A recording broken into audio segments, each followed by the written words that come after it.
Level Loading. En ce moment, il nous est possible de changer notre type de grille via le debug menu. Mais par contre, nous n'avons aucun moyen de changer notre level lorsque nous sommes en train de jouer au jeu. Et ça fait en sorte que ce n'est pas très utile de changer notre grid shape. Nous allons donc ajouter cette fonctionnalité aujourd'hui, et on est parti. Dans Unreal, la première chose que je vais faire, c'est m'assurer que tous mes levels sont en blueprint loaded. Donc mon hexagone, il l'est, mon triangle, il l'est aussi, mais mon square ne l'est pas. Il n'y a pas de point bleu à côté. Donc je vais faire clic droit dessus, Change Streaming Method, Blueprint. Et maintenant, si je fais play, je ne devrais plus avoir aucun level dans mon environnement. Parfait, je vais faire stop. Et ensuite, on va aller se créer notre blueprint qui va être responsable de loader nos niveaux. Donc, je vais aller dans Core et je vais me créer un nouveau dossier, nouveau folder que je vais nommer Level Loading. Et je vais l'ouvrir et à l'intérieur de celui-ci, je vais créer un blueprint, blueprint class de type acteur bp underscore level loading. Et je vais l'ouvrir. Ici, je vais aller directement dans le graphe et je vais me créer une nouvelle fonction qui va s'occuper de loader nos levels. Donc, je vais créer plus function et je vais la nommer load level.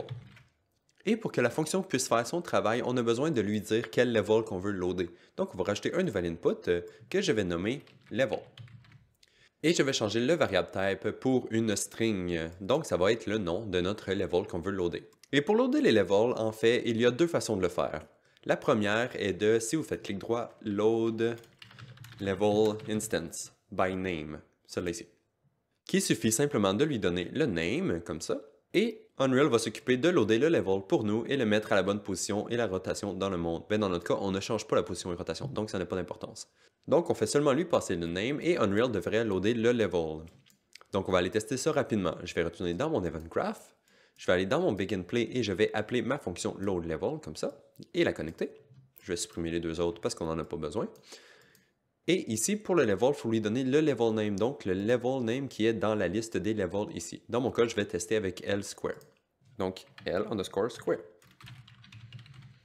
Parfait. Maintenant, on peut compiler, sauvegarder, retourner dans la main tab, et il faut faire sûr que notre blueprint soit dans le level persistant pour que le code se fasse exécuter. Donc, je vais double-cliquer sur le persistant level, je vais prendre mon blueprint et le mettre dans le level.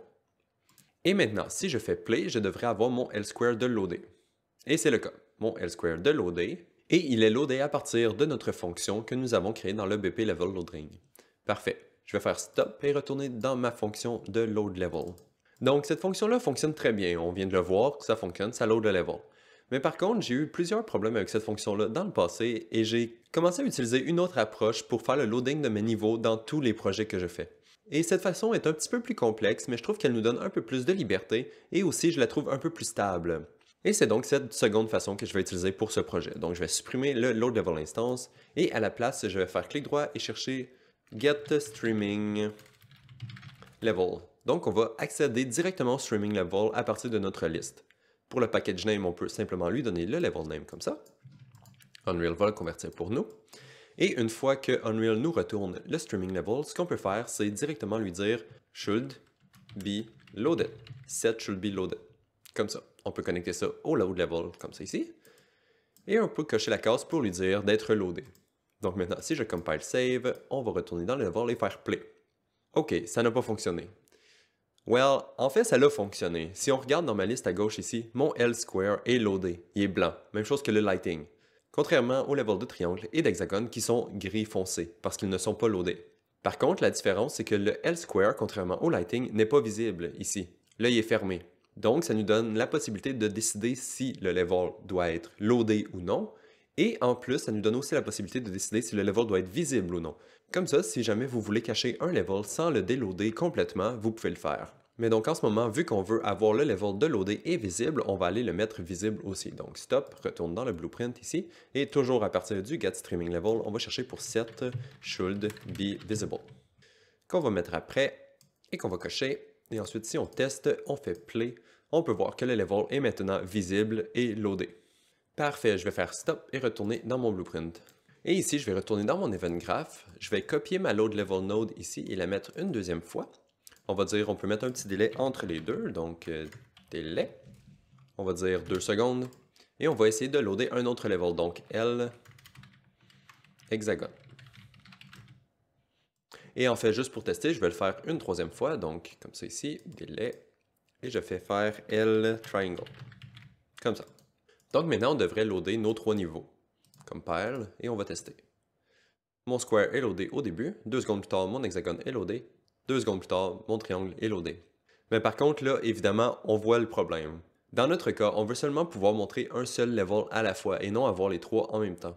Donc, il faut s'assurer de déloader le level précédent avant de loader le level que nous voulons. Donc, je vais faire stop et retourner dans mon blueprint. Je vais laisser mon code comme ça ici et je vais aller changer mon load level function. Pour savoir quel level qui est loadé en ce moment, je vais tout simplement garder la variable qui me passe en input dans une variable. Comme ça, on va pouvoir la réutiliser plus tard. Donc, je vais faire promote to variable ici, que je vais appeler level loaded. Et je vais la connecter comme ça ici à droite. Mais par contre, je vais déplacer le bloc de code ici. Parce que avant de loader notre nouveau level, on veut s'assurer de déloader l'ancien level. Donc, ce que je vais faire, c'est à partir du début de ma fonction, me créer une séquence.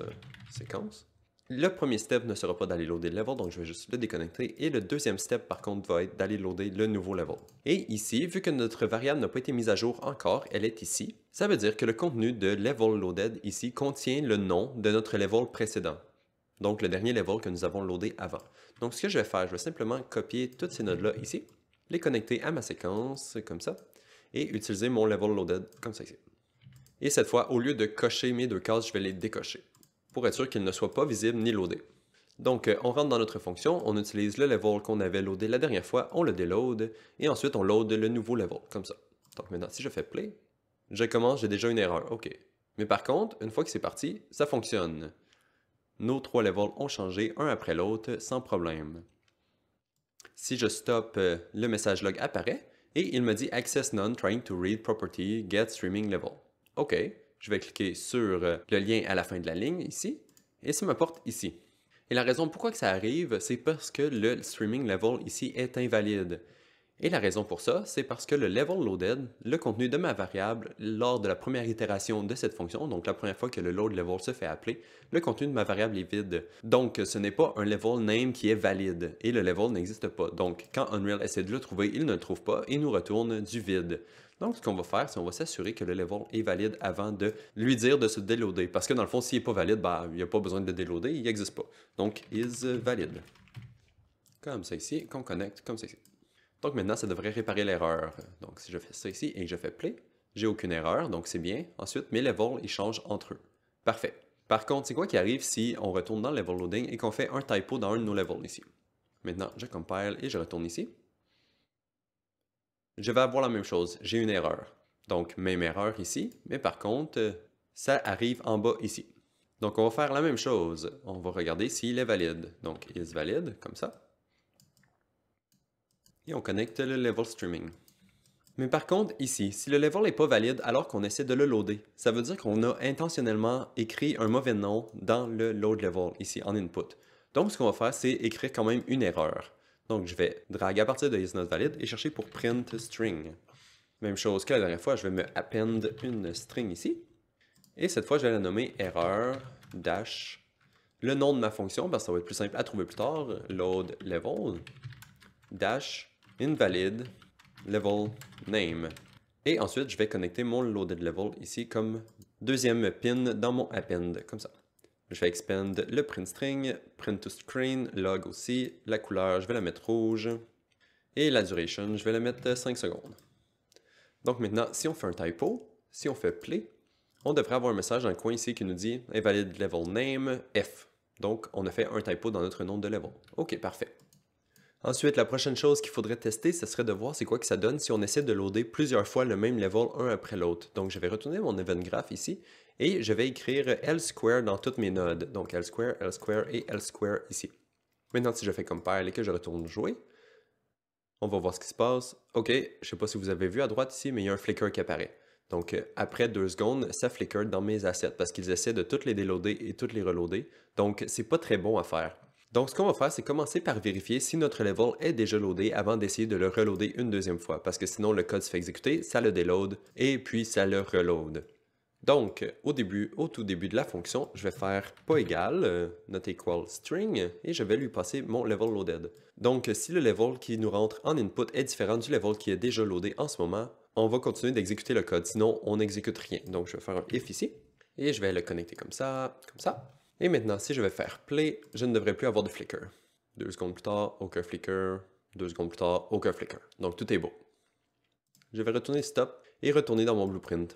Et si je retourne dans mon event graph, ici, on load un level au tout début de la partie, ce qui est bien, mais par contre ici on a écrit notre nom de level directement dans la fonction. Mais ça serait bien d'utiliser une variable à la place pour pouvoir décider dans l'éditeur quel level qu'on veut loader au début de la partie.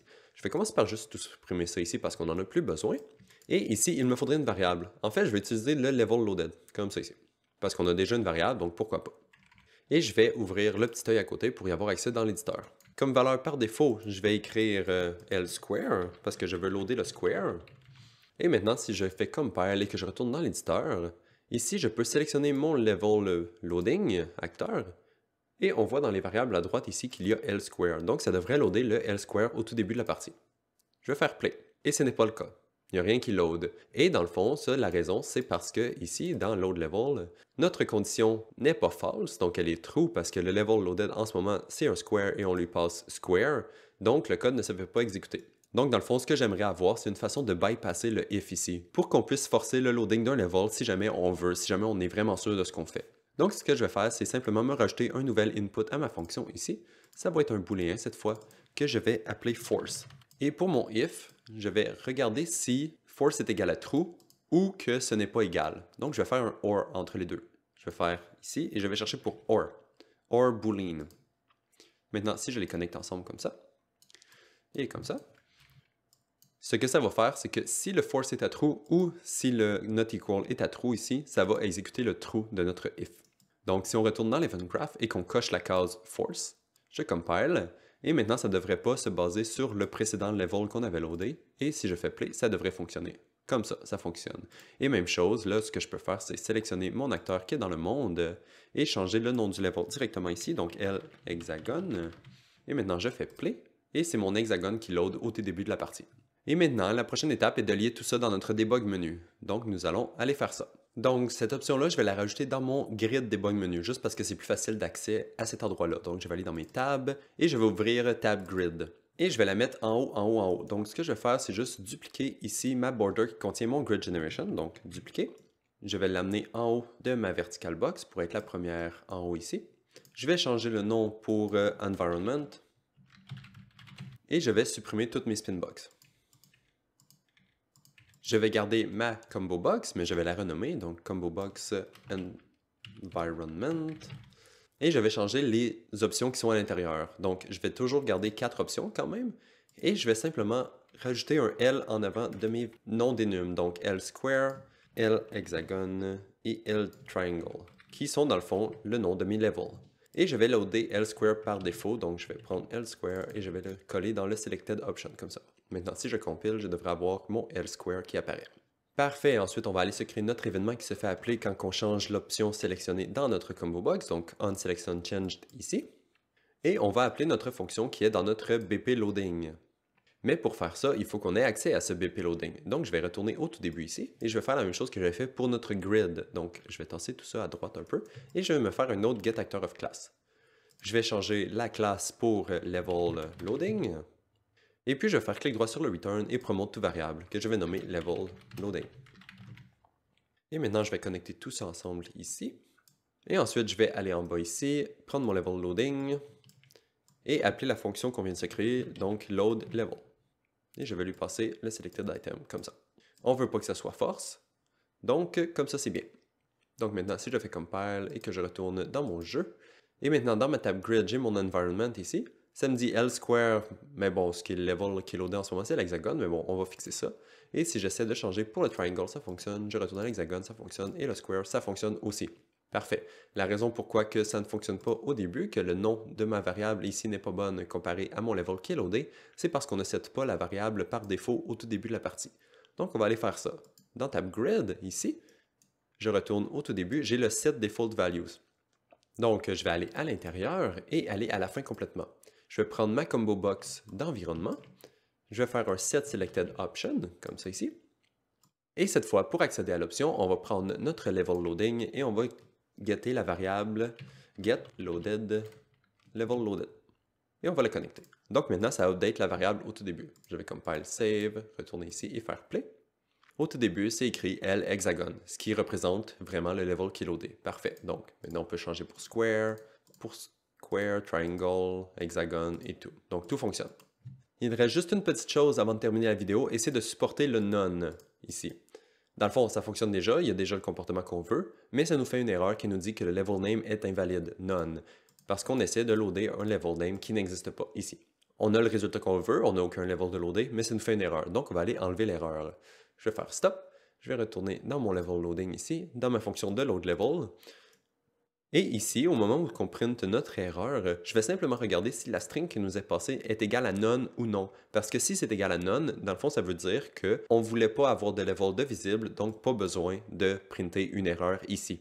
Donc, je vais prendre mon level loaded, je vais faire not equal string, et je vais écrire none. Puis je vais me faire un if. Comme ça, et comme ça. Donc maintenant, seulement si on lui passe un nom de level qui est invalide, mais qui n'est pas égal à none, nous allons printer une erreur. Donc on va ignorer toutes les erreurs qui contiennent le nom none. Je vais faire compile save, et maintenant si je fais play, et que je retourne à mon level ici, je peux voir que je peux montrer none sans avoir d'erreur. Parfait! Je crois que ça conclut notre level loading. Donc maintenant, on peut montrer le level d'hexagone et on peut changer notre grille pour hexagone. Et ensuite, on peut faire la même chose pour triangle, donc triangle, et changer notre grid pour triangle. Parfait! Donc ça va être tout pour aujourd'hui. On se revoit dans la prochaine vidéo et bye bye!